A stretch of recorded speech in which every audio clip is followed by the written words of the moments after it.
Boom, huge fight news. UFC President Dana White just announced UFC 323. Merab, quick turnaround. 2-month turnaround. 3-month turnaround. 2.5-month turnaround. Insane. You got Merab Dvalishvili versus Peter Yan 2. A fight that we kind of feel like we know what's going to happen. But it's Petr Yan. We love seeing Petr Yan, the most skilled bantamweight of all time. One of the greatest bantamweights of all time. His record and his resume just doesn't show it. He's been robbed a lot. Been done wrong a lot. It is what it is. You got Merab Dvalishvili chasing greatness. Looking to break the title defense record in a year. Looking to break the Demetrius Johnson title record. Just broke the takedown title record. He's 35, he's 36 years old, and he's looking to get better. Not looking to get better. He is getting better. Sorry. Scary as fuck. We got Alexandre Pantoja versus Joshua Van. Another fight where I feel like I know how it's going to go, but it's super exciting. Another fun, fan-favorite striker. Joshua Van, young as hell, got all the time in the world if he doesn't win. Got Alexandre Pantoja also chasing greatness, also chasing DJ, also chasing a title defense record, also chasing flyweight GOAT status, which a lot of people may already think he has. Based off strength of schedule, based off resume. Insane fight card. Then you got Peyton Talbot versus Henry Cejudo. Peyton Talbot, here's the push. Here's the real Peyton Talbot push. This is it.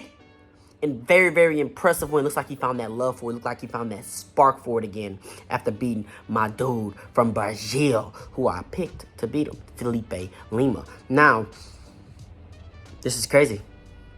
This is a huge step up. Here's Cejudo, good striker, good boxing. We know the wrestling that he has, although he hasn't been implemented as well as he did once in his prime. It's Henry Cejudo. This is a former champion, former 2-division champion, former gold medalist.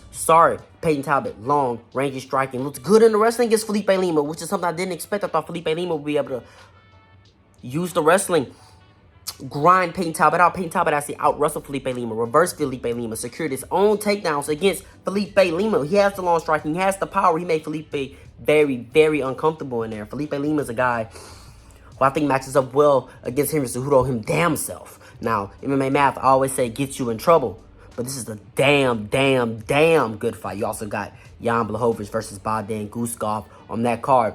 Early lanes, let me give them to you. Petr Yan versus Merab Dvalishvili. I got Merab Dvalishvili retaining his title. And I think it's because of Petr Yan's stance. Petr Yan's stance. And he has to get in tight. He has to get in close in order to implement his game plan. He doesn't fight long. He doesn't fight. He's stationary as well. Walk forward. And that just makes the takedowns much easier. And Merab's striking is getting much better. Merab's going to touch. He's going to shoot. He's going to touch. He's going to shoot. And he's going to repeat. And I think Petr Yan is going to have very little success once again in the rematch. Alexandre Pantoja versus Joshua Van. Another early lead. I'm going to have to lead Alexandre Pantoja. Alexandre Pantoja, fast in his own right. He's not going to be able to match the volume of a Joshua Van. Joshua Van has the most volume of anybody in the UFC. Let me tell you that again. Anybody in the UFC, especially in that flyweight division, is going to be a type of volume that Alexandre Pantoja has never seen in his life. But Alexandre Pantoja is just built different. Alexandre Pantoja, yeah, Joshua Van showed his takedown defense has been looking very good. It's been looking rock solid. Against Ray Teixeira, it's easy to defend takedowns, but you know that's the only thing that's coming. Alexandre Pantoja is going to mix it up. He's going to hit hard. Joshua Van has chin question marks that have been answered as of late. He's going to grit down. He's getting in brawls. He's out striking guys. He's hurting guys. But Alexandre Pantoja is not going to be able to hurt him. And if you can't hurt Alexandre Pantoja, you can't beat Alexandre Pantoja. Picking Alexandre Pantoja by submission. And now we got Peyton Talbot versus Henry Cejudo. I have no idea. This is tough. This is very tough. I mean, here's Cejudo. He was getting styled on by Song Yadong, but as those later rounds came through, those championship rounds came through, he started to work himself back into the fight. The problem is, this is going to be a 3-round fight. In a 3-round fight, I expect Peyton Talbot to win that. Henry Cejudo is a guy who needs to build in 2 fights. Those later rounds, he's going to start to come alive. Early on, Peyton Talbot's going to be sticking. He's going to be moving. He's going to take that first round. Second and third might be close. I got Peyton Talbot winning. On damage. And then Bogdan Guskov versus Jan Blachowicz. Old man Jan Blachowicz, Bogdan Guskov getting these finishes.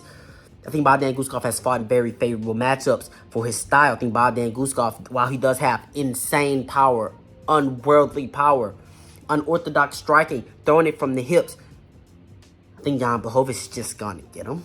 I think Jan Blachowicz early lead. I think Jan Blachowicz is going to be too technical for him. I think Jan Blachowicz' leg kick game. I think his defense is... Jan Blachowicz is still a guy that's very, very hard to hit. Jan Blachowicz has great technical boxing, and I think he's going to be able to use those techniques, that skill, to outpoint Bogdan Guskov. But Bogdan Guskov does have the power, and that's the big difference maker. I just want to talk about this fight. Huge December. Way to end it. No Volk. No Volk. No Volk. Makes you think, is Diego Lopez getting that rematch? Makes you think. Like, comment, subscribe, share this with somebody. Let me know how you feel about these fights down below. Give me all your early leads. You ain't got to go home, but you got to get up out of here, man. Ha, ha, ha. Yeet.